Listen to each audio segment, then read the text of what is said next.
कौन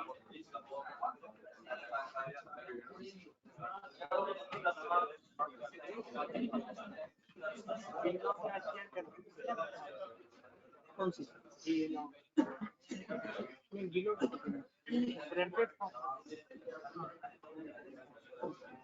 किलो तो कम थे ना, फिर कॉस्ट बहुत ज़्यादा बढ़ गई। जी जनाब, अस्सलाम वालेकुम वंस अगेन। ऑनलाइन वालों को स्क्रीन, कैमरा, आवाज तीनों चीजें क्लियर हैं तो काइंडली फीडबैक दे दें। ठीक है जी, ऑनलाइन में हमें फीडबैक आ गया।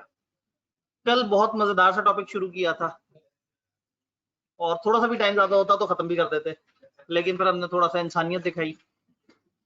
एक्सप्रेसली डिक्लेयर्ड वॉइड एग्रीमेंट, वो एग्रीमेंट जो शुरू से ही मना है कि ऐसे तो होने ही नहीं चाहिए। 5 चीजों की लिस्ट हमें लॉ ने बताई। लॉ ने वैसे 8 चीजों की लिस्ट बताई थी, लेकिन हमारी किताब ने उसमें से 2-3 को तोड़ के अपनी और किसी और जगह पे रेलेवेंट फिट कर दिया और यहाँ पे आपको बता दिया कि 5 ऐसी चीजें हैं जिनको लॉ ने शुरू से ही मना कर दिया। हम एंड से शुरू हुए थे। अनसर्टेन एग्रीमेंट, ऐसे एग्रीमेंट जिसका मतलब क्लियर नहीं है, जिसमें समझ नहीं आ रहा अगला बंदा क्या ऑफर दे रहा है, समझ नहीं आ रहा अगला एक्सेप्टेंस क्या दे रहा है, यानी कि कहीं भी किसी भी जगह कोई अनसर्टेनिटी हो, कंफ्यूजन हो, अमाउंट कंफर्म ना हो रही हो, पता ना लग रहा हो कि बात क्या हो रही है, किस तरह से हो रही है।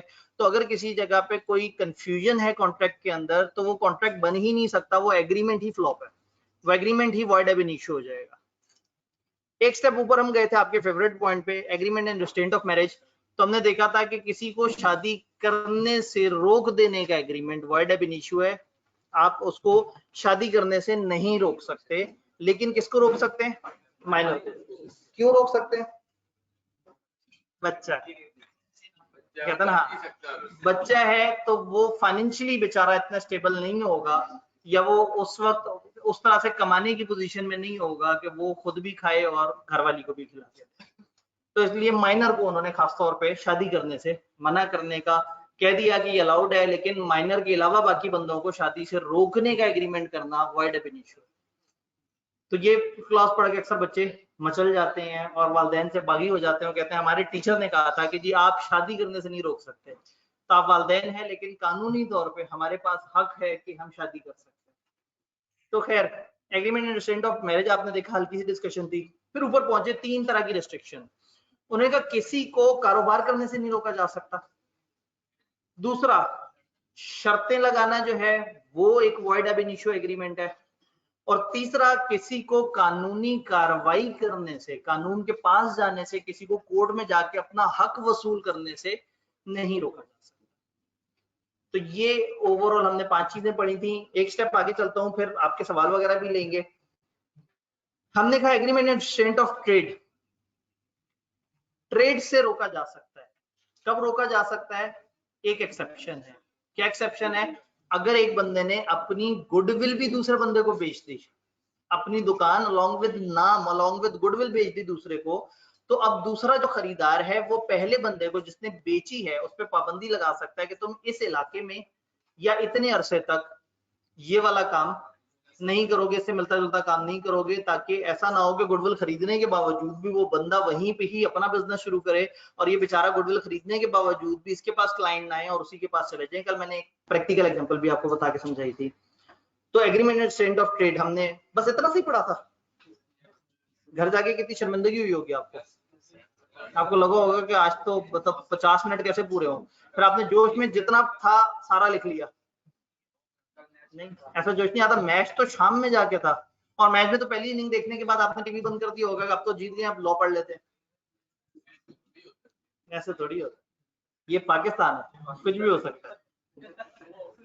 तो खैर, एक तो ये एवं बिला वजह ना, जब भी कोई वर्ल्ड कप, कोई आईपीएल, कुछ भी, मतलब कोई भी ऐसा बहाना आ जाए ना लोगों के पास जिसमें उन्हें लगे कि किताबों से दूर भागा जा सकता है, तो वो भाग जाते हैं। खैर, गुज़िश्ता लेक्चर में कोई सवाल किसी भाई का? जी,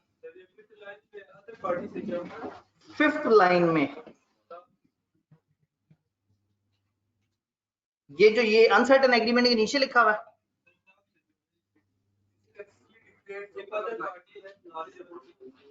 ठीक है, ये एक दफा फिर मुझे हैंडआउट दिखाएं ताकि शायद मैंने यहाँ पे उसको फॉर्मेट करते हुए, अच्छा उसके नीचे जो आप बात करें, when an agreement is void, जब एक एग्रीमेंट वॉइड हो जाता है, ये भाई बात कर रहे हैं एक्सप्रेसली डिक्लेयर्ड वॉइड एग्रीमेंट के नीचे जो डब्बा है, डब्बे के नीचे जो बात लिखी हुई है, when agreement is void other agreement which is collateral to it, it is also void. एक वॉइड हो गया तो उससे कनेक्टेड दूसरी चीज भी वॉइड हो गई, and is not enforceable by law, और बाय लॉ वो एनफोर्सेबल नहीं होगा if the other party has knowledge about it, अगर दूसरे को पता है कि ये तो है ही गलत, ये चीज ही सही नहीं है, तो अब वो जितना मर्जी उससे कनेक्टेड एग्रीमेंट कर ले। भाई अगर हमें पता है कि वेजरिंग एग्रीमेंट गलत है तो वेजरिंग एग्रीमेंट करें, या वेजरिंग एग्रीमेंट से कनेक्टेड कोई एग्रीमेंट करें, या कोई और। भाई वेजरिंग एग्रीमेंट हुआ, एक बंदे ने दूसरे से कहा मैं तुम्हारे साथ शर्त लगाता हूँ, पाकिस्तान कल मैच जीत गया तो मैं तुम्हें 1 लाख रुपए दूंगा, और पाकिस्तान मैच जीत जाए। अब ये दूसरा बंदा उसको पकड़ के अदालत लेके जाए और अदालत से जाके कहे कि देखें जी मैं चाहता हूं इस कॉन्ट्रैक्ट को एनफोर्स किया जाए, इसने 1 लाख देने का वादा किया, तो अदालत कहेगी भाई जब ये था ही वॉइड ना, तो इससे कनेक्टेड हर चीज वॉइड है, ये वादा भी वॉइड है कि पैसे देने हैं ना, इसको एनफोर्स कराया जा सकता है। अगर तो ये कंफर्म पता है कि हाँ भाई ये बात गलत हुई है, तो उससे कनेक्टेड हर बात भी उतनी ही गलत होगी जितनी वो मेन बात है। अगर ग्राउंड फ्लोर ही गिर गया तो ऊपर की सारी मंजिलें गिर जाएंगी, तो जो बेस एग्रीमेंट है वही गलत हो गया ना, तो उससे कनेक्टेड जितने भी एग्रीमेंट है वो सबके सब फॉल्स जी। जी अब एक सवाल पूछा गया कि अगर एक लीगल एग्रीमेंट से कनेक्टेड हो क्या वो भी खत्म हो जाएगा? ये डिपेंड करता है पहले कौन सा और बाद में कौन सा। मैं एग्जांपल देता हूं, एक बंदे ने दूसरे से कहा कि आओ हम 2 एग्रीमेंट करते हैं, पहला एग्रीमेंट कंप्लीट करेंगे तो फिर दूसरा एग्रीमेंट पे चलेंगे। पहला एग्रीमेंट क्या है? पहला एग्रीमेंट ये है कि तुम 10,000 केजी मुझे ऑरेंजेस दोगे और मैं तुम्हें 2 लाख रुपए दूंगा, और जब ये कंप्लीट हो जाएगी ट्रांजेक्शन तो उसके बाद तुमने मेरे कहने पे बशीर को कत्ल कर देना और मैं तुम्हें 15 लाख रुपए दे दूंगा। अब पहला वाला सेट तो सही है, जो इसके बाद वाला सेट है वो खराब है, तो पहला वाला एग्जीक्यूट हो जाएगा, दूसरा वाला फारिग हो जाएगा। अब इसको रिवर्स कर देते हैं, एक बंदे ने दूसरे से कहा कि 2 एग्रीमेंट है, पहले पहला एग्रीमेंट होगा बाद में दूसरा एग्रीमेंट करेंगे। पहला एग्रीमेंट ये है कि तुमने बशीर को कत्ल करना और 15 लाख रुपए ले लेने, जब उस कत्ल से फारिग हो चुको तो फिर इतने ऑरेंज सप्लाई कर देना, मैं तुम्हें पैसे दे दूंगा। अब नीचे इलीगल है और ऊपर लीगल है, तो जब ग्राउंड फ्लोर गिर जाएगा ना तो ऊपर वाला भी गिर जाएगा।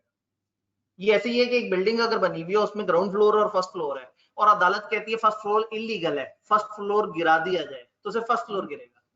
और अगर अदालत कहे कि फर्स्ट तो ठीक है, ग्राउंड फ्लोर इलीगल है, ये गिरा दिया जाए, तो ऑटोमेटिकली वो पूरी। तो ये जहन में रखना है कि पहली वाली शर्त गलत है तो आगे की सारी चीजें गलत हो गई। और अगर मिक्सिंग है और 2-3 चीजें हैं, कुछ सही है कुछ गलत है, हम देखेंगे पहले अगर सही है तो वो वैलिड रहेगी और बाद वाली गलत फारिग हो जाएगी। और अगर मिक्सिंग है, तुमने बशीर को कत्ल करते हुए मुझे ऑरेंजेस देने हैं, एक हाथ से कत्ल करना, दूसरे हाथ से मुझे ऑरेंजेस सप्लाई करने हैं। अब अगेन वही बात हो गई, ऑब्जेक्ट या ऑब्जेक्ट का एक पार्ट या कंसिडरेशन या उसके पार्ट्स में से कोई पार्ट गलत है तो सब गलत। इसलिए मैंने एक निशानी बताई थी, अगर आप अलग अलग आइडेंटिफाई कर सके ना कि कत्ल करना एक अलग कॉन्ट्रैक्ट है, उसके बाद ऑरेंज सप्लाई करना अलग है, तो फिर उनको अलग अलग ट्रीट करते हैं। लेकिन अगर वो मिक्स हुए हुए हैं तो चाहे छोटा तरीन पार्ट भी गलत है वो पूरा फारिग हो।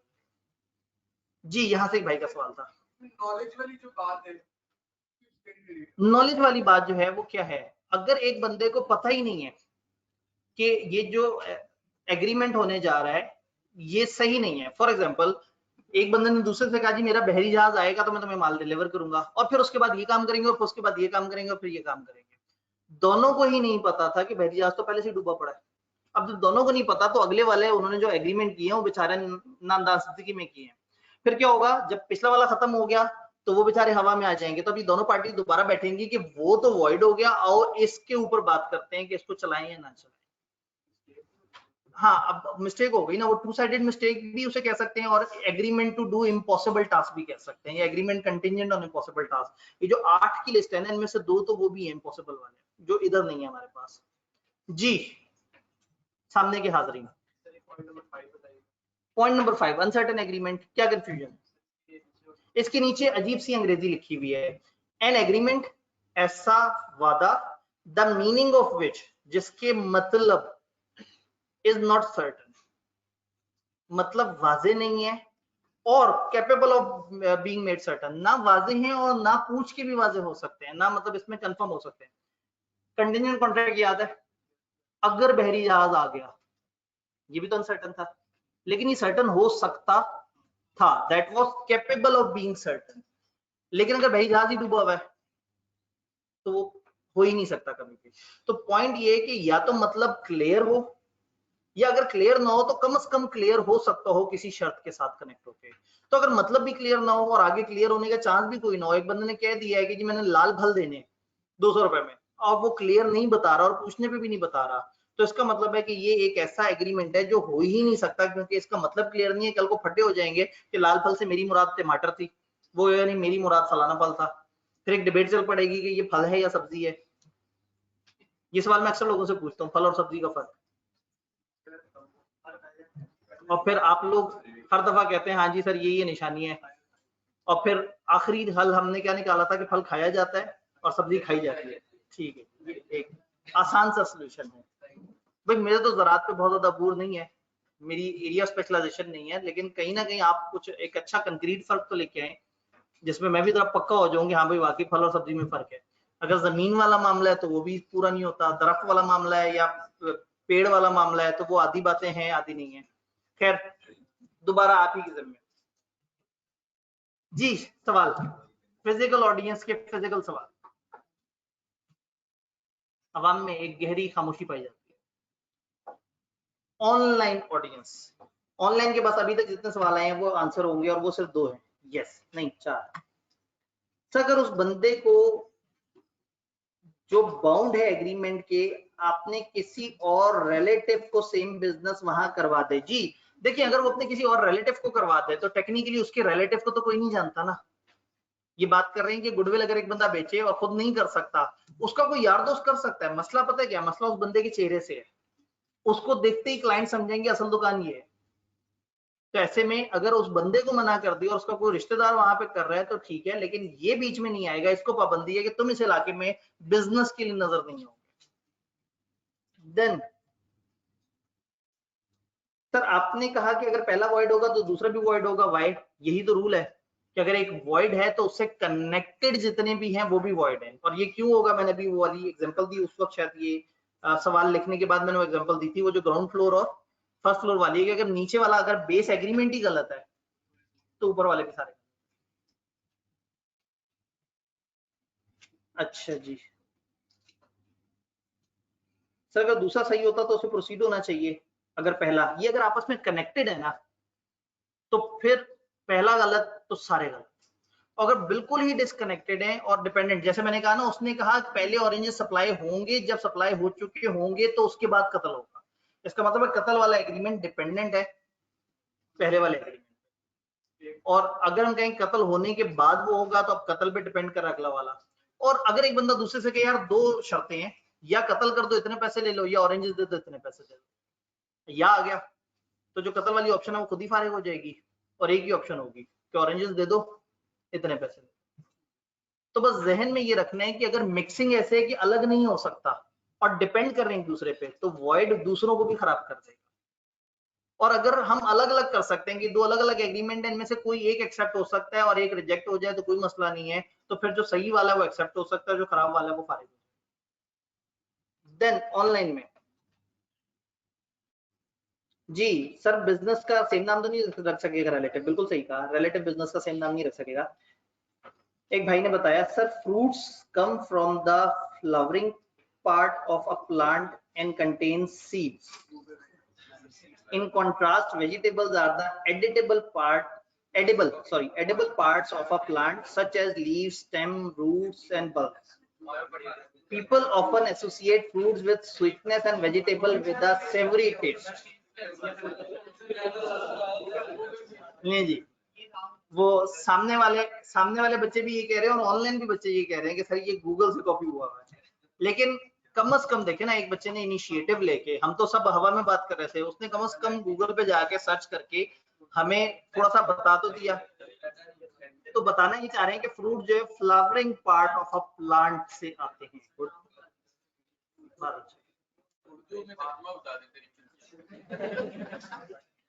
असल में कई उर्दू भी बड़ी मुश्किल होती है, जैसे वो उर्दू में साइंस हो ना, बरकी पाशीदगी, वो पता नहीं इलेक्ट्रोलिसिस को कहते थे या क्या, मतलब किस तरह से। हाँ नहीं, उर्दू में बाकी बड़ी मुश्किल है साइंस। तो फ्रूट जो है वो फ्लावरिंग प्लांट, फूल देने वाले पौधे, नहीं फूल देने वाला हिस्सा। गोभी तो खुद ही फूल है। ठीक है, एक भाई ने गोभी का आरोप लगा दिया, लेकिन बहरहाल उन्होंने जवाब दे दिया और हम अभी भी थोड़े से,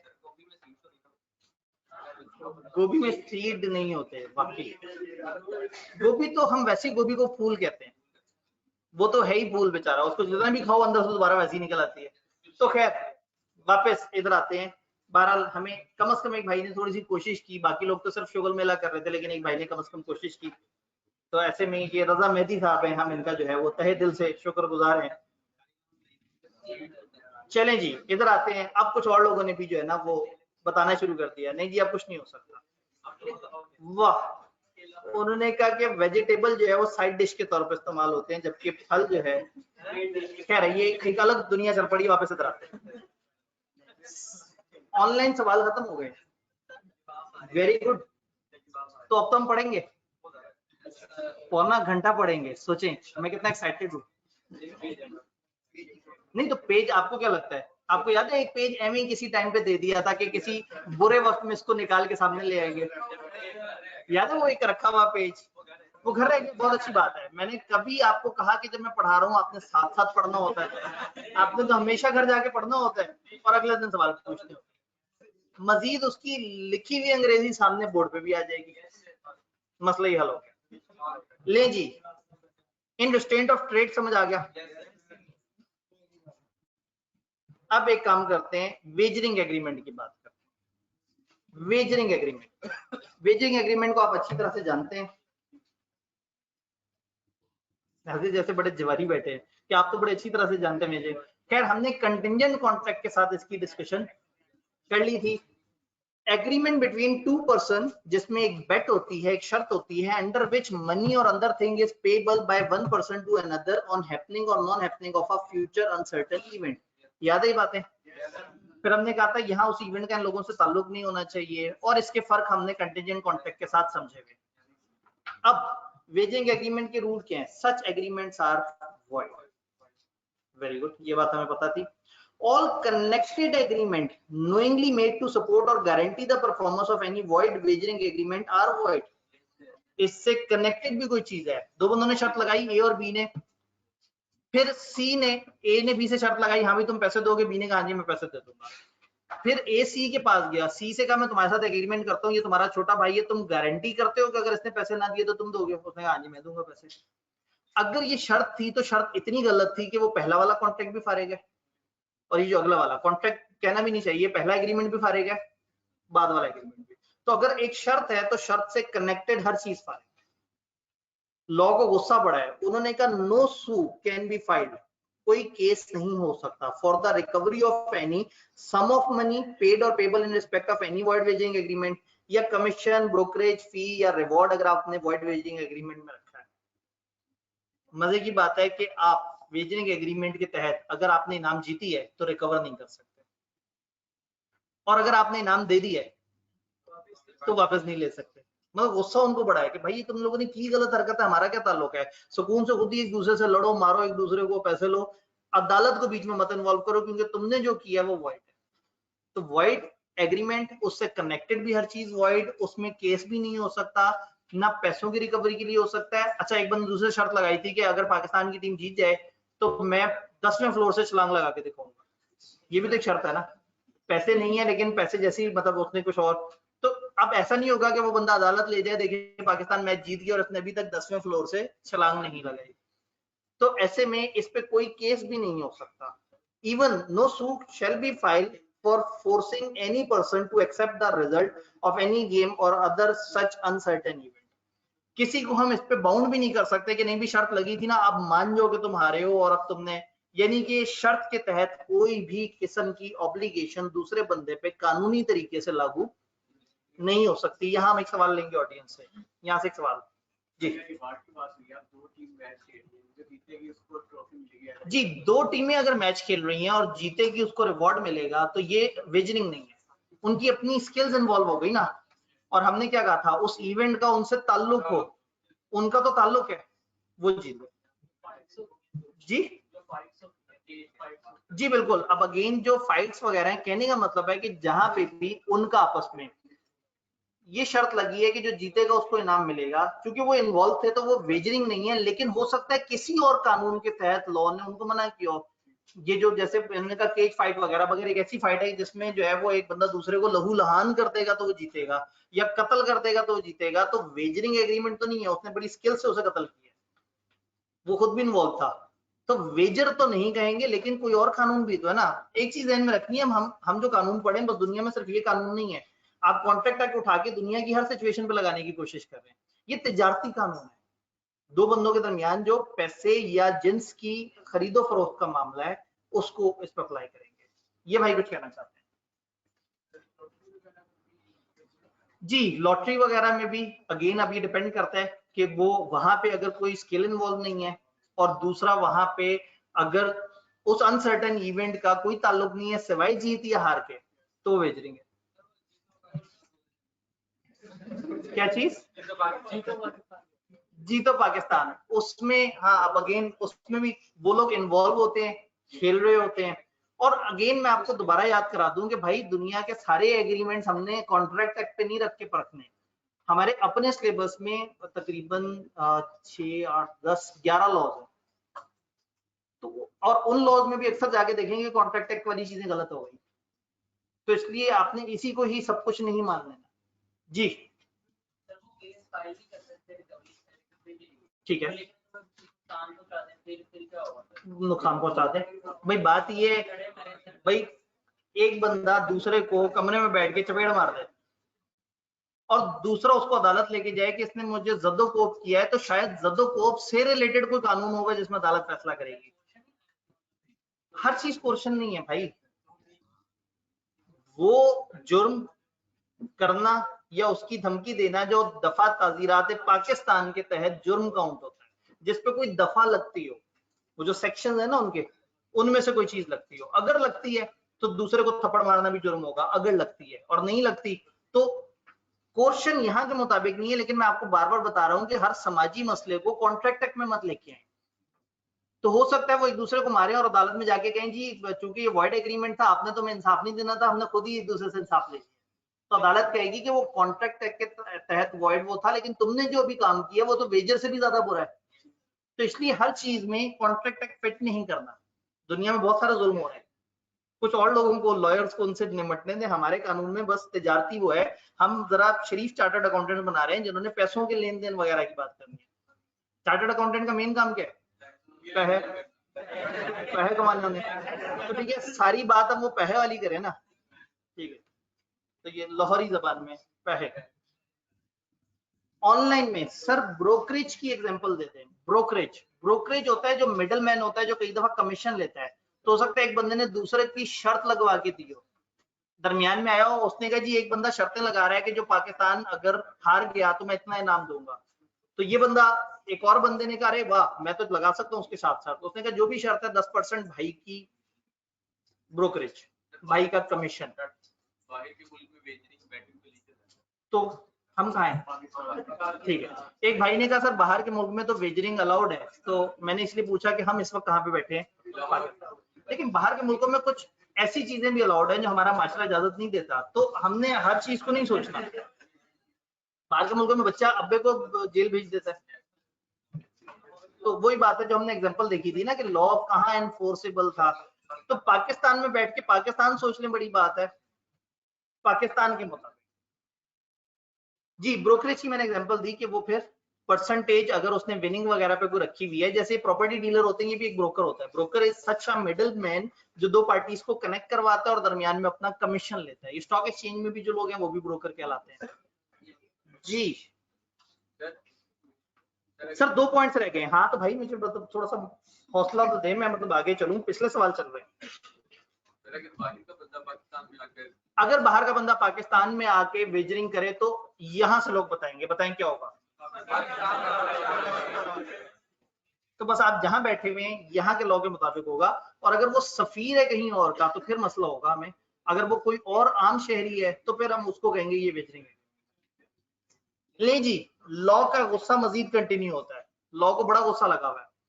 उन्होंने कहा कि अगर किसी भी एक शख्स ने किसी दूसरे के बिहाफ पे पैसे दे दिए किसी शर्त में, एक गार्डियन था और माइनर की प्रॉपर्टी उसके जिम्मे थी और उसने वो पैसे दे दिए, और इसी तरह से अगर कोई किसी बंदे का कोई वाली वारिस था या कुछ और इस तरह से, और उसने दूसरे बंदे के बिहाफ पे पैसे दे दिए और पैसे दिए वेजरिंग में, तो वो अदालत से जाके ये नहीं कहेगा जी देखिए ख्याल करें बंदा मर गया उसके पैसे तो वापस दिलवा दें, या जी वो तो बच्चा है वो बेचारे को नहीं पता था मेरे से गलती हुई है पैसे वापस दिलवा दें।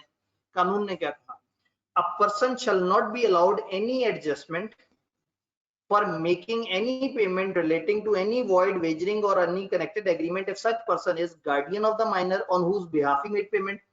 बच्चे ने कहा था जरा शर्त में पैसा लगा दे, बड़ा मजा आता है, इसलिए चलो बच्चा कह रहा है लगा देते हैं पैसे, लगा दिए पैसे। अब जब बच्चे को बड़े होने पे इसकी जायदाद ट्रांसफर करनी है तो उसको ये एडजस्टमेंट नहीं मिलेगी कि जायदाद देते हुए उतने पैसे रोक लिए जाए जितने पैसे जो है वो इस बच्चे के कहने पे शर्त पे लगाए थे, तो वो एडजस्टमेंट नहीं कर सकता। इसी तरह से हेयर और personal representative of a deceased person, vice versa जो है, on whose behalf he made payment, एक बंदे ने अब्बा जी के कहने पे शर्त लगा दी और वो शर्त में हार गया। अब्बा जी के मरने पे जब जायदाद की तकसीम हुई तो उसने भाइयों के सामने अपने कहा कि जी अब्बा जी के कहने पे मैंने एक शर्त लगाई थी और उस शर्त में इतने पैसे में हार गया हूँ अब्बा जी के लिए, तो अब जायदाद में से इतने पैसों की मुझे एडिशनल एडजस्टमेंट दी जाए क्योंकि मैंने अब्बा के कहने पे लगा दिए थे। तो लॉ को गुस्सा इतना है कि वो कहते हैं ये पैसे भी नहीं मिलते। वेजरिंग है ना, वेजरिंग पे तो उन्होंने कहा ना कानून में आप जा सकते हैं ना कुछ और हो सकता है, और आपने किसी बंदे के बिहाफ पे भी पेमेंट कर दी तो कल को आपको उसकी भी कोई एडजस्टमेंट नहीं मिलेगी, उसका भी कोई रिटर्न नहीं मिलेगा, उसको भी आप क्लेम नहीं कर सकेंगे। वेजरिंग पे उन्हें गुस्सा ही बढ़ा। लेकिन इसमें जो मजेदार कमाल एक्सेप्शन है, इसकी एक एक्सेप्शन हम लोग पढ़ेंगे, उस एक्सेप्शन के लिए स्क्रीन चेंज कर वाइट कर देते, खाली वाइट और ब्लैक से लिखते हैं। कॉन्ट्रैक्ट एक्ट किस जमाने का है जी?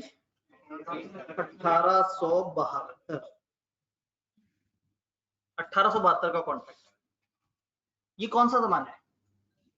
बड़े सगीर पाको हिंद, अंग्रेज हम पे हुकूमत कर रहे थे, ठीक है, ईस्ट इंडिया कंपनी का दौर दौरा था और वो चीजों को रेगुलेट कर रहे थे। उस टाइम पे इन्होंने अंग्रेजों ने आके बड़े सगीर में देखा कि यहाँ पे वेजरिंग बहुत ज्यादा है, बड़े सगीर में वेजरिंग बहुत ज्यादा हो रही थी। उन्होंने आते साथ ही कानून पास कर दिया कि वेजरिंग मना है, क्योंकि वो देखते थे बड़े सगीर के गरीब लोग हैं, एक दूसरे से शर्तों में शर्तें लगाते रहते थे और हार जाते थे, फिर मारकूट अदालत ये वो, और वो एक लंबे चौड़े झगड़े चलते थे, तो वो बड़े तंग आ गए। उन्होंने कानून पास कर दिया कि वेजरिंग वॉइड। वही बात है ना, जैसे एक भाई ने कहा बाहर तो अलाउड है, अब यहाँ पे उन्होंने देखा कि ये गरीब लोगों की चीज ही नहीं है, क्यों ये गरीब लोग इसके ऊपर वो कर रहे हैं, तो अंग्रेज ने गुस्सा दिखा के कहा वेजरिंग वॉइड।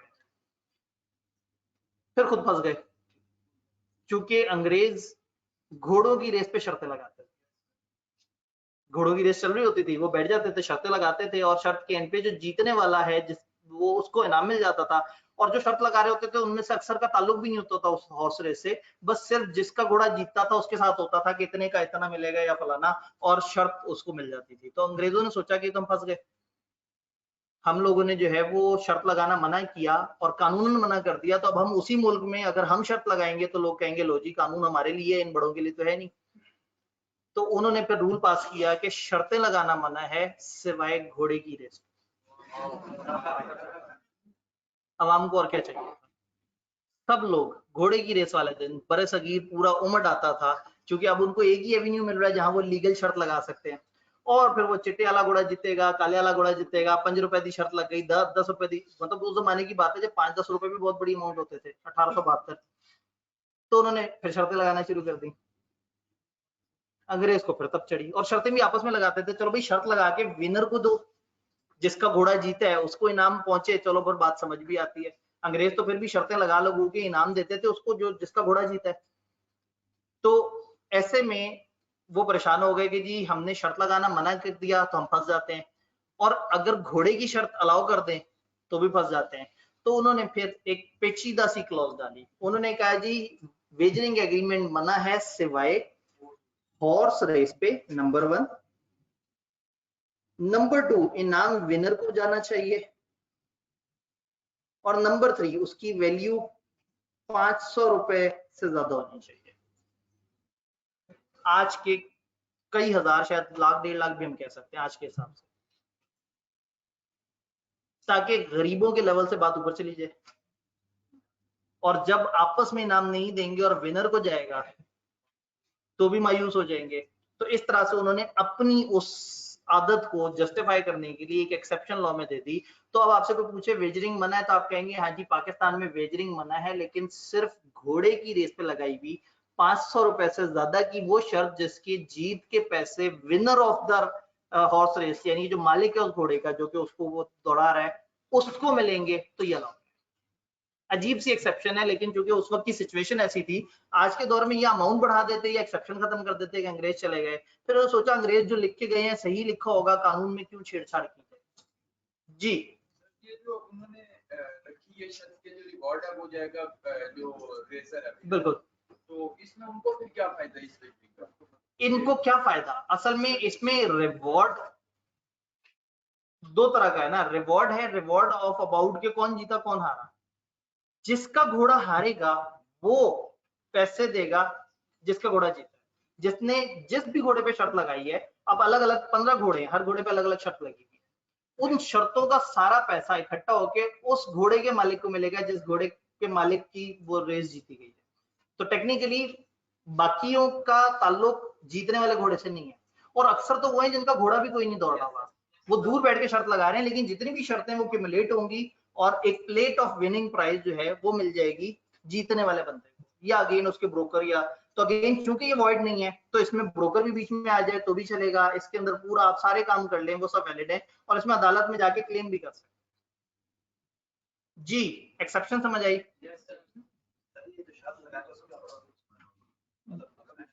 जी जी शर्त लगाई है तो आपको क्या फायदा होगा। होता क्या है, आप पहले जाके देखते हैं कि किस किस का घोड़ा कितना कॉम्पिटेंट है, किस किस की क्या हिस्ट्री है, पूरी एक रिसर्च है।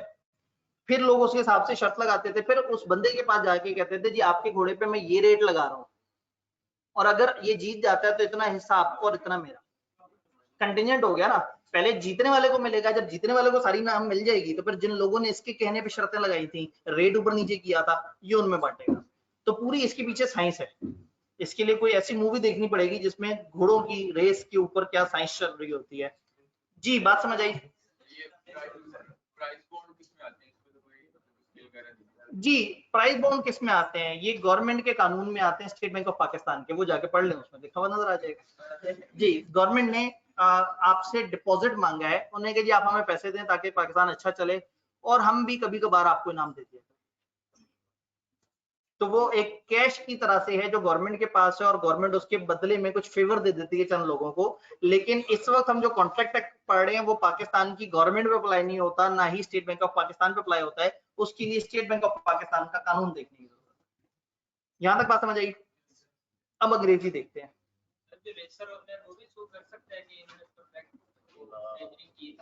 देखें अगर तो ये वॉइड नहीं है तो इससे कनेक्टेड भी सब ओके।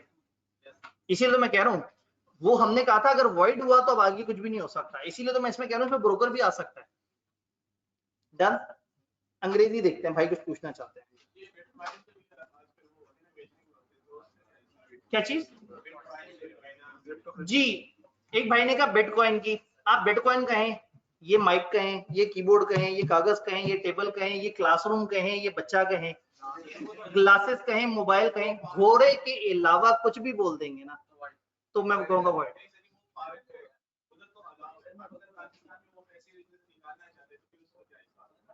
मेरी बात वही है ना, हम इस वक्त बात क्या कर रहे हैं, पाकिस्तान में मौजूद कॉन्ट्रैक्ट एक्ट में वेजरिंग एग्रीमेंट मना है, लेकिन उसमें सिर्फ एक एक्सेप्शन है, घोड़े की रेस। अब वो चाहे बिटकॉइन हो, चाहे ट्रिपल बुक एंट्री सिस्टम हो, चाहे उसके तहत क्यूमुलेट होने वाली सारी चीजें, वो इस वक्त हमारा सब्जेक्ट मैटर नहीं है। हम फिर एक अलग दिशा में चल पड़ेंगे कि वो क्या है, वो कैसे क्यूमुलेट होता है, उसको निकाल कैसे सकते हैं, उसको क्यूमुलेट कैसे करते हैं। तो इधर घोड़े के अलावा कोई भी शर्त मना है। अब सवाल ये है कि बिटकॉइन शर्त है, यानी इसके ऊपर भी कानून साजी हो रही है। कुछ मुल्कों ने इसको लीगल कर दिया है, कुछ मुल्क अभी कंफ्यूज है इसको लेके कि क्या होगा, लेकिन आगे की हमारी अकाउंटिंग का सिस्टम भी बहुत हद तक डिपेंडेंट हो जाएगा।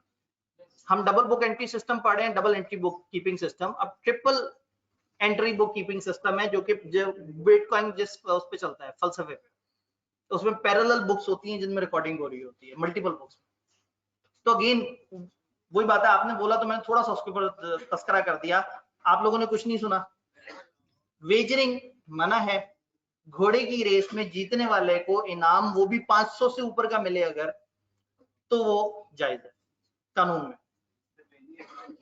वेजिंग एग्रीमेंट वॉइड है। जो माइनर है वो वेजिंग एग्रीमेंट करता है तो कोर्ट उसको वापस लेके देगी जी, अगर माइनर वेजिंग एग्रीमेंट करता है तो क्या होगा, माइनर ने तो बेवकूफी की भाई, माइनर अगर जाके अपने पैसे घुमाए तो क्या अदालत उसको रिकवर करके देगी? तो माइनर अगर गलती कर रहा है, असूलन तो माइनर अपने गार्डियन के थ्रू काम करेगा, माइनर को कोई शर्त भी नहीं लगाने देगा। तभी हमने लिखा कि अगर किसी गार्डियन ने भी माइनर के बिहाफ पे लगा दिए, इसका मतलब है जब भी वो ज्वाइंटली किसी माइनर किसी मेजर के साथ ज्वाइंटली होगा तो कौन जिम्मेदार होगा हर मामले में? यहाँ उन्होंने यही कहा है कि माइनर के बिहाफ पे भी आपने शर्त लगा दी ना, तो भी आप एडजस्टमेंट माइनर से नहीं ले सकते, वो पैसा बढ़ेगा, जाया हुआ है, माइनर महफूज है। लेकिन माइनर खुद ही जाके चीजें फेंकाए, उसको रोका तो नहीं जा सकता। जी जी जी, वो कर तो यहाँ पर आके बेच नहीं रहा है, लेकिन ये तो हमारी गवर्नमेंट उसको सजा कर सकती है ना, हम नहीं कर सकते। अगर बाहर का कोई सफीर पाकिस्तान में आके वेजरिंग कर रहा है तो पाकिस्तान की अवाम उसको अदालत में नहीं ले जा सकती, गवर्नमेंट अगर उसे ले जाना चाहे तो वो ले जाए, लेकिन गवर्नमेंट भी ऐसे सफीरों को जो जुए लगाते हैं नहीं लेके जाती। कुछ तो लेवल का सफीर होगा ना जो जुए लगा रहा है, और हो सकता है किसी महफिल में बैठ के शहद पीते पीते जो है वो जुआ चल रहा हो। आपको पता है अक्सर महफिल से शहद बरामद होता है, बाहर गाड़ी में से निकल आता है, अंदर निकल आता है। जी, वेजिंग एग्रीमेंट अंग्रेजी पढ़ लेते हैं। Agreement to contribute to a plate और prize of the value of 500 and above to be awarded to winner of a horse race. तो हॉर्स रेस के विनर को 500 या 500 से ज्यादा की अमाउंट अगर मिलती है तो ये लगाई गई वेजर जो है ये अलाउड है। ये एक एक्सेप्शन है, ये वाहिद एक्सेप्शन है जिसके अंदर उन्होंने कहा है कि वेजिंग एग्रीमेंट हो सकता है। डन। हमने पूरी कोशिश की टाइम वेस्ट करने की, लेकिन हम वेस्ट नहीं कर सके, मुझे बड़ी खुशी है।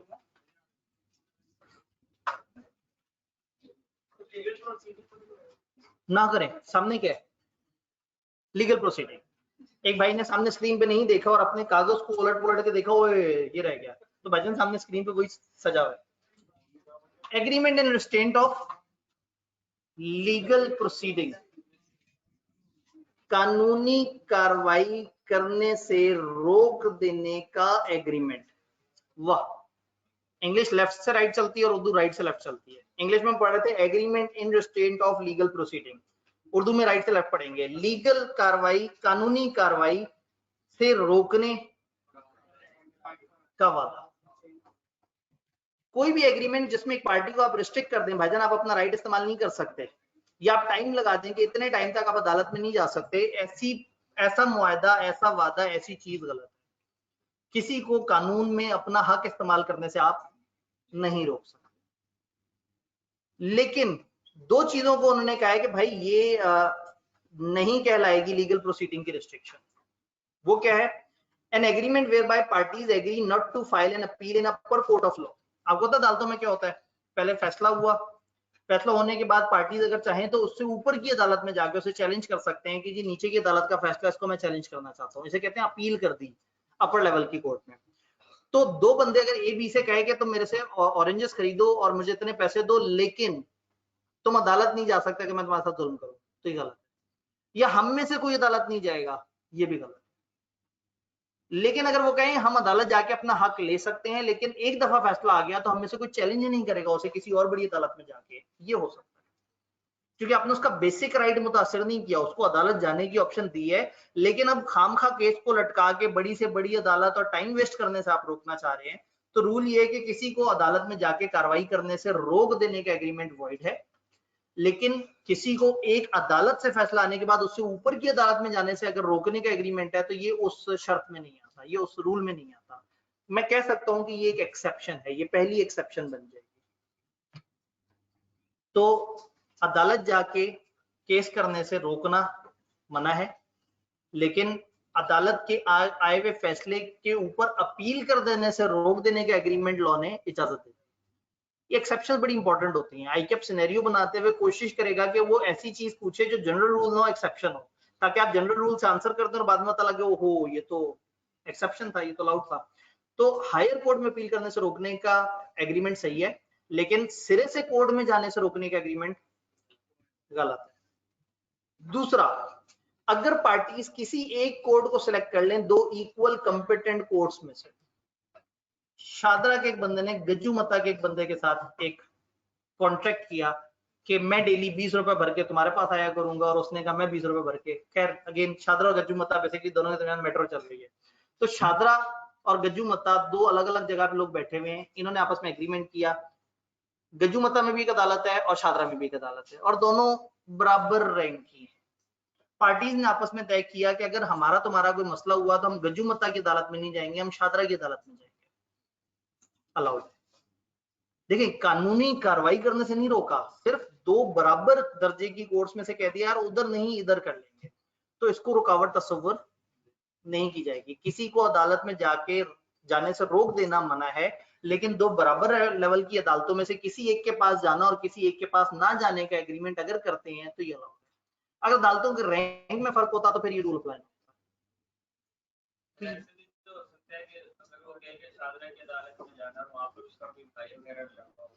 तो ये एग्रीमेंट करने वाले दूसरे बंदे को ध्यान रखना होगा ना कि वो क्यों शादरा कह रहे हैं, और अगर वो फिर भी मान गया तो बाद में ये नहीं कह सकता जी मैं मासूम था, मुझे तो अंदाजा ही नहीं था। और हो सकता है वो अदालत में जाके साबित कर दे कि देखिए जी इस बंदे ने मिस रिप्रेजेंट किया या फ्रॉड किया, तो केस तो कोई भी निकल सकता है। बात समझ आई? जो मेन एक्सेप्शन है वो है आर्बिट्रेशन। आर्बिट्रेशन सालिसी, सुने, सालिस बीच में आ गया, पंचायत बीच में आ गई। कभी कभी पार्टीज आपस में तय कर लेती हैं, इसमें कानून है 1940 का हमारे सिलेबस में मौजूद है, उसका बेसिक स्ट्रक्चर हम पढ़ेंगे, 1.5-2 सफे का वो कानून हमारे सिलेबस में है, तो डिटेल से वहां बात होगी, यहाँ मैं हल्का सा तस्करा कर रहा हूँ, लेकिन याद रहे कि मैंने इसके ऊपर एक कानून आपको अलग से आगे जाके पढ़ाना है इंशाल्लाह। आर्बिट्रेशन, अगर दो पार्टीज आपस में राइटिंग में ये तय कर लें कि देखो हमारा तुम्हारा मसला आया तो हम अदालत नहीं, हम फलाना अथॉरिटी के पास जाएंगे। फॉर एग्जांपल कॉलेज में, मतलब कॉलेज ने बच्चे के साथ एग्रीमेंट किया और आपस में तय ये किया कि देखो हमारा तुम्हारा कोई डिस्प्यूट हुआ हम आईकेप के पास जाएंगे और जो आईकेप कहेगा हम वो मान लेंगे, तो ये आर्बिट्रेशन हो गई। आर्बिट्रेशन में आप अपनी पसंद से अदर देन अदालत किसी और सालिस को बीच में लेके आते हैं। अगर दोनों पार्टीज मान जाए और दोनों ने राइटिंग में माना हो और कानून के रूल्स के मुताबिक माना हो, 1940 का जो कानून है, तो दिस इज अलाउड कि आप कानून की तरफ जाने से रोक सकते हैं और कानून के अल्टरनेट जो आर्बिट्रेशन का सिस्टम है उधर जाना आप अलाउ कर सकते हैं। अंग्रेजी पढ़ते हैं। An agreement between person who agree that any dispute shall be referred to arbitration. ये एक्सेप्शन कि पार्टीज ने आपस में एग्री किया कि अगर कोई डिस्प्यूट होगा तो हम आर्बिट्रेशन के थ्रू सॉल्व करेंगे। पार्टीज में agree that any dispute which may arise between them, जो उनके दरमियान आ सकता है, shall be referred, रेफर किया जाएगा, उधर पेश किया जाएगा, किधर? To arbitration. And only the amount awarded in such arbitration shall be recoverable. फिर हम अदालत नहीं जाएंगे, जो सालिस ने कह दिया, जो पंचायत ने कह दिया, जो आईकेप ने कह दिया, जिसको भी आप सालिस बीच में लेके आए, जो उसने कह दिया हमारी तरफ से वो फाइनल अमाउंट होगी, हम फिर उस पर बहस नहीं करेंगे। A suit may still be brought by a party in court. एक पार्टी अदालत में फिर भी केस कर सकती है फॉर स्पेसिफिक परफॉर्मेंस और रिकवरी ऑफ दैट। वो ये कि पंचायत ने फैसला सुना दिया कि आप इतना पैसे अदा करें इसको, और दूसरे बंदे ने वो पैसे अदा नहीं किए, तो उन पैसों की अदायगी के लिए आप अदालत में जा सकते हैं कि देखिए हम आर्बिट्रेशन की तरफ गए थे, लिखे हुए एग्रीमेंट के तहत इस बंदे को पंचायत ने ये सजा सुनाई थी, अब इस बंदे को कहेंगे ये सजा को पूरा करें। तो रूल क्या है? आर्बिट्रेशन एक्ट 1940 को फॉलो करना है, राइटिंग में जाना है, और जब वहां जाएंगे और वो फैसला आ जाएगा तो वो फैसला अदालत के फैसले की तरह जो है वो मौसर होगा और इवन अदालत में जाके भी आप उस फैसले को एनफोर्स करा सकते हैं। सिर्फ ये प्रेजेंट ही नहीं, इसमें एक और जुमला भी है, 2 or more person may agree in writing to refer to arbitration any question between them which has already arisen। एक तो ये मामला हुआ ना कि आज तय करेंगे, जब फटा होगा हम आर्बिट्रेशन में जाएंगे, वो भी ठीक है। और यूं भी हो सकता है कि आप कहें वो जो हमारा पुराना फड्डा चला आ रहा है ना, आओ उसको आर्बिट्रेशन में ले चलते हैं, कोर्ट से हट के सेटल करते हैं। इसमें आर्बिट्रेशन के साथ एक प्रॉपर एक रिकंसिलिएशन का एक पैनल होता है, जिसमें कई दफा कुछ वकीलों ने अपना एक सिस्टम बनाया हुआ होता है कि वो सेंट्रल उसमें आज के बैठ जाते हैं, दोनों पार्टीज की आपस में आउट ऑफ कोर्ट बातचीत करवाते हैं, उनकी सेटलमेंट कराते हैं और मामले को अदालत से बाहर ही सेटल कर लेते हैं। इस तरह की चीज उन्होंने अलाउ की हुई है। रूल दोबारा सुन लें, किसी को अदालत जाने से रोकना मना है, लेकिन अगर पार्टीज राइटिंग करके आर्बिट्रेशन एक्ट 1940 के तहत आपस में एग्री कर लें कि हम आर्बिट्रेटर के पास जाएंगे जो कवानीन के मुताबिक हो, तो दिस इज एन एक्सेप्शन। वो अदालत को छोड़ के जा सकते हैं आर्बिट्रेटर के पास, और आर्बिट्रेटर ने जो फैसला दिया उस फैसले की इंप्लीमेंटेशन भी अदालत से जाके करवा सकते हैं।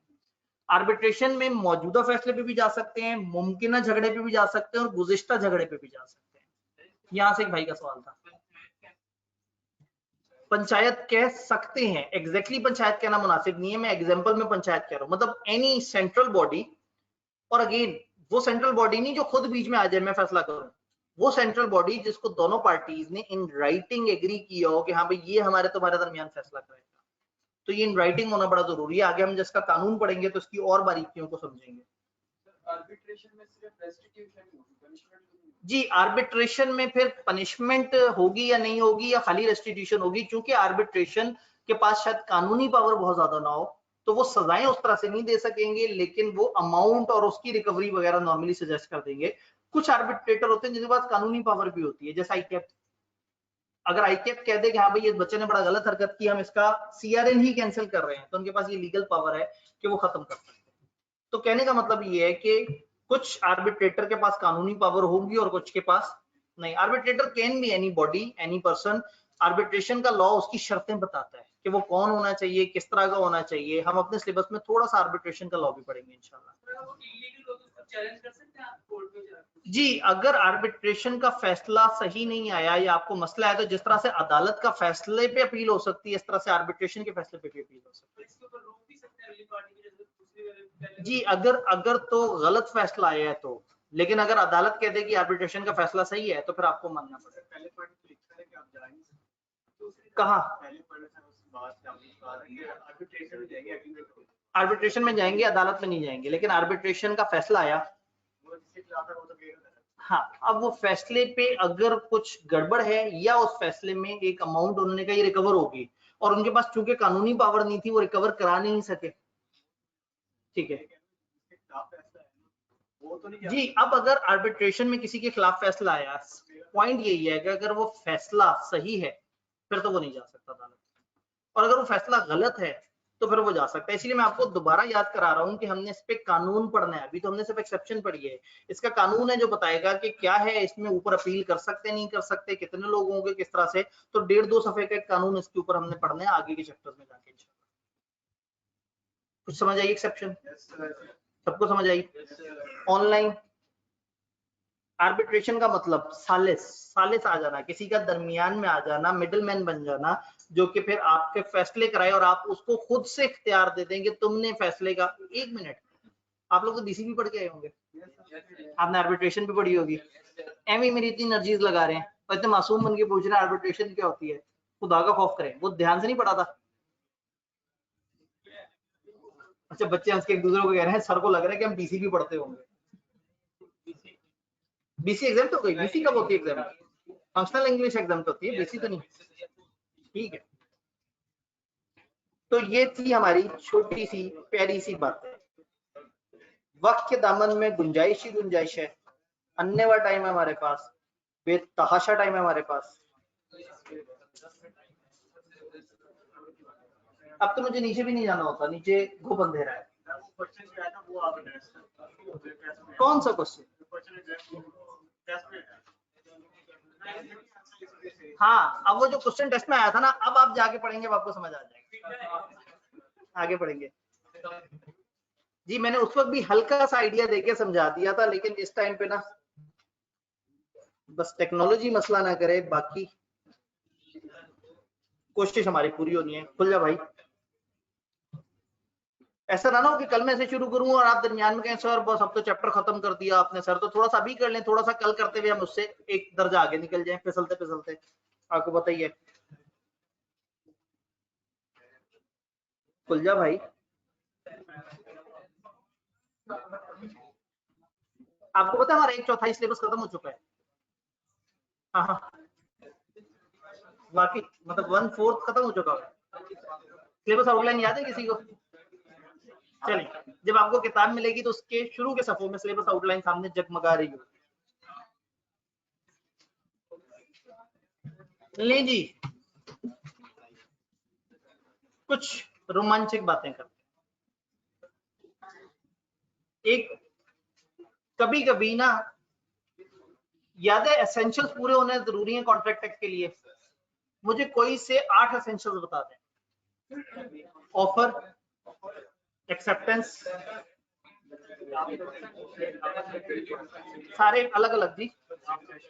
लॉफुल ऑब्जेक्ट और कंसिडरेशन होना चाहिए। कम्युनिकेट तो उसके अंदर की रूल है ना, main essential. Not expressly declared void. Free consent होनी चाहिए। कंपिटेंस ऑफ पार्टीज होनी चाहिए। मैंने 8 नहीं बोला। नहीं, मैं देखे मैं एक ही करके वो कर रहा हूँ। अच्छा, वो ऑब्जेक्ट और कंसिडरेशन अलग अलग था, वो हमने इकट्ठे कर लिया था। फिर अगेन सर्टेनिटी वगैरह भी होती है। तो अगर आप चैप्टर 2 को देखें तो इसमें ऑफर, एक्सेप्टेंस और थोड़ा सा सर्टेनिटी पे बात है। चैप्टर 3 पे देखें तो उसमें कंसिडरेशन की बात है, कंपिटेंस की बात है और ऑब्जेक्ट के लॉफुल होने वगैरह की बात है। चैप्टर 4 में देखें तो फ्री कॉन्सेंट की बात है और एक्सप्रेसली डिक्लेयर्ड वॉइड एग्रीमेंट। तो टेक्निकली चैप्टर 2, 3, 4 ने हमें एसेंशियल बताए और 5 ने एक स्पेशल किस्म का हमें कॉन्ट्रैक्ट बताया। डन। एक कॉन्ट्रैक्ट को कॉन्ट्रैक्ट कब कहते हैं? जब उसके एसेंशियल्स पूरे हो। लेकिन कभी कभी लॉ को तरस आ जाता है। लॉ को ये लगता है कि दो पार्टीज के दरमियान एक ऐसा मामला हुआ जिसमें एक पार्टी के साथ बिला वजह नाइंसाफी होने जा रही है, तो लॉ उन बंदों के दरमियान होने वाले मामले को खुद ही से कह देती है वो कॉन्ट्रैक्ट है। दोबारा सुन लें। दो बंदों के दरमियान एक ऐसा मामला जिसमें कानून को लगता है कि किसी एक के साथ जुल्म हो रहा है, कानून कह देता है ये एक कॉन्ट्रैक्ट। छोटी सी एग्जांपल देता हूँ। एक बंदे को एक पर्स पड़ा हुआ मिला, उस पर्स में थे 1,500 रुपए। उसने देखा, आईडी कार्ड वगैरह देखा तो इस्लामाबाद का एक बंदा था जिसका पर्स यहाँ पे रह गया था। उसने इधर उधर ढूंढा, नहीं मिला। फिर उसे समझ आ गया कि वो अपने घर में होगा, तो चलो मैं इस्लामाबाद जाके उस बंदे को उसका पर्स वापस करूँ। इसने बस करवाई अपनी तरफ से, सस्ते खर्चे वाली बस ढूंढी, लेकिन वो 800 रुपए की थी। 800 रुपए इसके जाने के लगे। वहां से उसने बैठ के फिर रिक्शे से या कोई और सवारी से कोशिश की, को 150-200 रुपए और खर्च करके 1000 रुपए खर्च करके उस बंदे के पास पहुंचा। दरवाजा खटखटाया, वो बाहर निकला। इसने कहा जी ये आपका पर्स? उसने कहा हाँ ये तो मेरा पर्स है। ये जी मुझे लाहौर में पड़ा हुआ मिला था, मैं वहां से ऑल द वे सफर करके आई हूँ आपका आपका पर्स देने के लिए। उस बंदे ने पर्स उठाया, इसको गले लगाया, इसको कहा आप जैसे फरिश्ते आजकल कहाँ मिलते हैं, और वापस चला गया। इसने दरवाजा खटखटा के कहा कि मुझे आने जाने का किराया ही दे दें। उसने कहा मैंने कब एग्री किया था आपसे? ऑफर हुई थी, एक्सेप्टेंस हुई थी, कंसिडरेशन तय हुई थी, सर्टेनिटी थी? कुछ भी नहीं था। लेकिन अदालत को लगता है कि यहाँ एक बंदे ने अच्छाई में दूसरे के साथ कुछ अच्छा किया है, तो उसका इतना लीगल हक बनता है कि उसको अपना जायज खर्चा वापस। तो ये जो इनके दरमियान खुद ब खुद हो गया, ये कौसा है कॉन्ट्रैक्ट। यानी कि उस बंदे ने जब कहा कि जी मेरा तुम्हारा कोई कॉन्ट्रैक्ट नहीं है, इसने कहा मुबारक को हाथ में लाएं, हमारा कॉन्ट्रैक्ट है। मैंने आपके हिसाब से लॉ पढ़ा हुआ है। उन्होंने कहा है कि कुछ कॉन्ट्रैक्ट होते नहीं, हो जाते। तो कौसा कॉन्ट्रैक्ट अगर अभी पेपर में भूल जाए तो एक जुमला आपने याद रखना है, ये होते नहीं, हो जाए।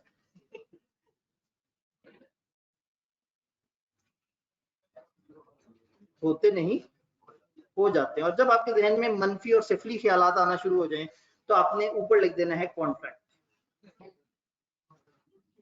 अब इसको पढ़ते हैं। ये कॉन्ट्रैक्ट होते नहीं, कॉन्ट्रैक्ट हो जाते हैं, बनाए नहीं जाते, बन जाते हैं। पार्टीज ने क्रिएट किया नहीं होता, खुद ब खुद, खुद ब खुद कानून को लगता है कि यहाँ किसी के साथ नाइंसाफी ना हो जाए तो इनको कॉन्ट्रैक्ट बना देते। इनको हम कौसाई कॉन्ट्रैक्ट कहते हैं, लेकिन किताब ने सोचा चैप्टर का नाम जरा लंबा सा होना चाहिए, तो आप जरा देखें चैप्टर का नाम क्या है 8वें, certain relation resembling to those created by contact। एक लफ्ज में अगर इसे कहना चाहें तो कौसाई, कौसाई, कौ काफ पे जबर साई। इसको छोटी ए के साथ भी लिख सकते हैं, लेकिन उसमें फिर खड़ी जबर लगानी पड़ेगी। कौसाई, कौसाई कॉन्ट्रैक्ट। और ये क्या है, ये कॉन्ट्रैक्ट होते नहीं, हो जाते हैं, बनाए नहीं जाते, बन जाते हैं। A quasi contract is an obligation imposed by law। कानून एक ऑब्लिगेशन इंपोज कर देता है in absence of any agreement between the parties. Parties के दरमियान एग्रीमेंट तो नहीं होता, लेकिन कानून एक ऑब्लिगेशन खुद ब खुद उसके ऊपर इंपोज कर देता है। quasi contract is not an actual contract, ये असल कॉन्ट्रैक्ट नहीं है, but is a legal substitute. ये सब्स्टिट्यूट क्या होता है, मुतबादिल, उसकी जगह वो।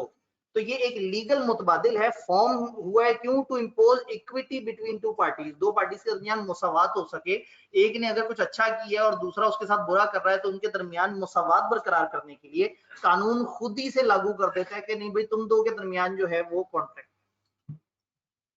These are also known as constructive contracts. Quasi contract भी कहते हैं, कंस्ट्रक्टिव कॉन्ट्रैक्ट भी कहते हैं। ये in the absence of any contract, इसमें मत ढूंढिएगा एसेंशियल्स ऑफ कॉन्ट्रैक्ट एक्ट, इसमें नहीं मिलेंगे। अगर होते तो ये तो कॉन्ट्रैक्ट बन जाते। तो ये कॉन्ट्रैक्ट मतलब ना किसी ने बनाने की कोशिश की, ना क्रिएट करने की कोशिश की, लेकिन लॉ ने कुछ सिचुएशंस हमें बताई कि ऐसी सिचुएशन में जब भी एक पार्टी दूसरे के साथ नाइंसाफी करे या दूसरे के साथ नाइंसाफी हो रही हो तो खुद ब खुद आपके और उसके दरमियान जो है वो कॉन्ट्रैक्ट।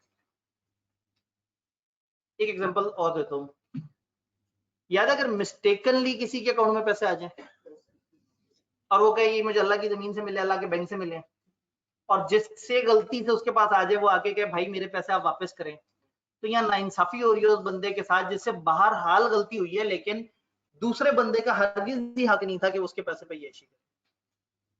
तो अगर पहला बंदा अदालत लेके जाए तो वो ये कह सकता है कि मेरा और उसके दरमियान कौसाई कॉन्ट्रैक्ट है, इसको मेरी तरफ से मिस्टेकनली पेमेंट चली गई।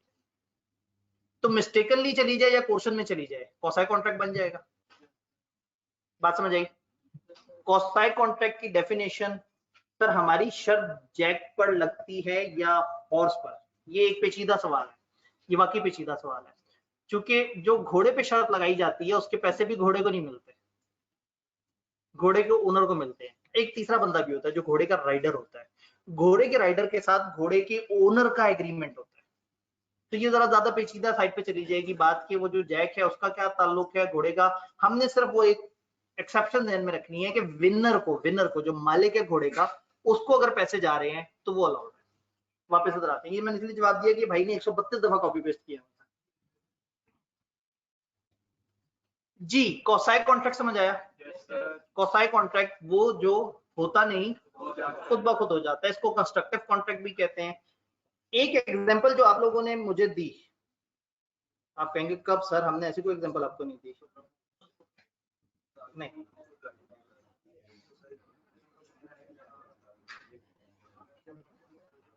ये पेमेंट बाय मिस्टेक और अंडर कोर्शन, किताब ने हमें कौसाई कॉन्ट्रैक्ट बताया, फिर कहा आओ हम आपको 4-5 एग्जांपल्स देते हैं। एक example they the payment by mistake और अंडर कोर्शन, ये बात आपको पहले से पता थी, और जो नहीं पता थी वो मैंने बता दी। फाइंडर ऑफ गुड्स, अगर एक बंदा who finds good belonging to another and takes them into his custody is subject to same responsibility as a baili, वो उसका बेली बन जाएगा। पंजाबी में बेली दोस्त को कहते हैं, तो बेली कहते हैं जिसके पास बेलमेंट हो, बेलमेंट कहते हैं अमानत को, तो बेली कहेंगे अमीन को। तो मैं इसका असल तर्जुमा आपको बता दूं, अमीन बन जाए। अगर आपके लिए अमीन मुश्किल लफ्ज़ है तो अमानतदार।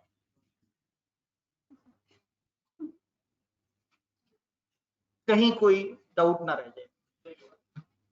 अगर एक शख्स को दूसरे की चीज पड़ी हुई मिलती है, वो गुम हुई हुई है, वो उसे उठाएगा, वो फौरन से अमीन बन जाएगा, अमानतदार बन जाएगा, फिर वो ढूंढेगा असल ओनर को। उस ढूंढने में एक ऑर्डिनरी बंदा जितनी एफर्ट कर सकता है उतनी एफर्ट करेगा।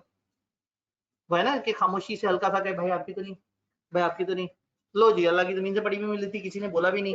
तो ये ऑर्डिनरी डिलीजेंस नहीं है। मतलब एक ऑर्डिनरी एक बंदा जितनी जिद्दोजहद कर सकता है किसी को ढूंढने के लिए, वो जिद्दोजहद करेगा और फिर असल ओनर तक पहुंचने की कोशिश करेगा।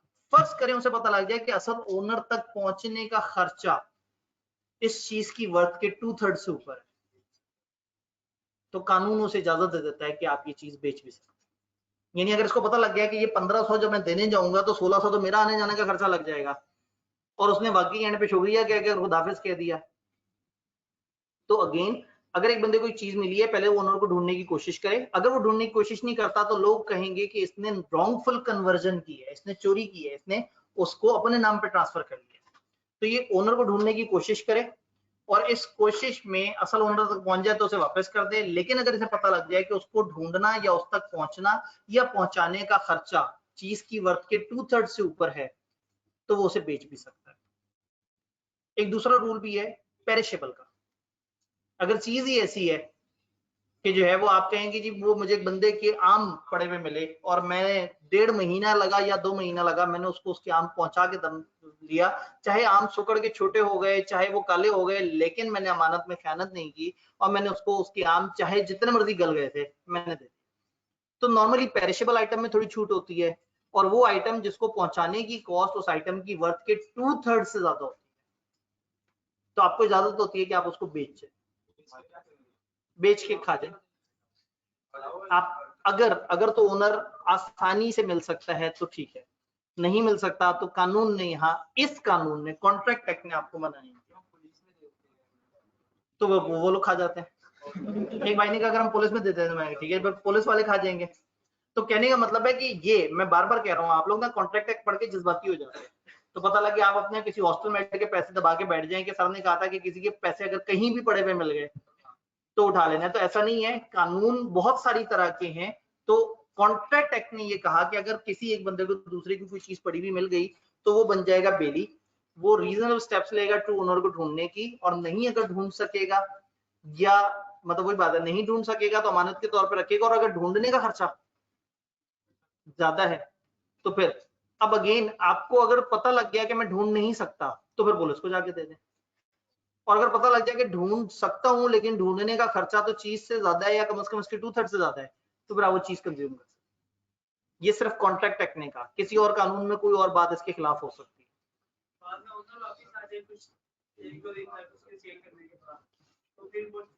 असल में कानून ने इसको ये बेनिफिट दे दिया, अगर बाद में ओनर आ गया कुछ दिनों बाद, इसका मतलब है कि रीजनेबल टाइम का वेट भी करना चाहिए हमें, और रीजनेबल टाइम कितना होता है वो सिचुएशन पे डिपेंड करता है, वो क्या चीज भूल के गया। अगर मोबाइल है तो 5 मिनट बाद उसकी दौड़नियां देखें, अगर वो पेन भूल गया, कहीं बॉल पेन भूल गया, या अपने यहाँ रजिस्टर भूल गया जिसमें उसने लेक्चर नोट किए हैं, तो वो कौन सी तीन को जरूरी चीज होती है? मतलब आप लोग आप कहते कोई बात नहीं, खैर है, मुझे पहले कौन सी समझ आई हुई थी जो उसको देख के समझ आ जानी है, चलो कोई नहीं, दोबारा रजिस्टर निकालेंगे, वैसे भी लेक्चर तो मैंने दोबारा प्ले करके सुनना ही है। तो खैर बात समझ आई। तो हमने पूरा चैप्टर नहीं पढ़ा, मैं आपको हमेशा ही कहता हूँ कि ताकि आपको ये ना लगे कि सर ने एकदम से पूरा चैप्टर खत्म करा दिया। तो हमने कॉसाइड कॉन्ट्रैक्ट समझा किसे कहते हैं, और इसकी 5 एग्जांपल्स में से 2 एग्जांपल्स देखी, फाइंडर ऑफ गुड्स और पेमेंट बाय मिस्टेक और अंडर क्वेश्चन, ताकि कल हम यहीं से कंटिन्यू करते करते अगले चैप्टर में एंटर हो जाए इंशाल्लाह। मेरा जुमला पूरा सुनते ही नहीं ना, मैं भी जुमला कह रहा था कि भाई ने, मैं जुमला क्या कहा है, कल यही पढ़ते पढ़ते आगे मूव कर जाए इंशाल्लाह। ठीक है जी, अपना ख्याल रखिएगा, दवाइयां वक्त पे लेते रहिएगा, इंशाल्लाह ताला मिलते हैं। और वो भाई अभी भी सवाल पूछ रहे हैं, भाई मैंने आप ही के सवाल का जवाब दिया था, वो जैक पे लगती है या हॉर्स वाला है?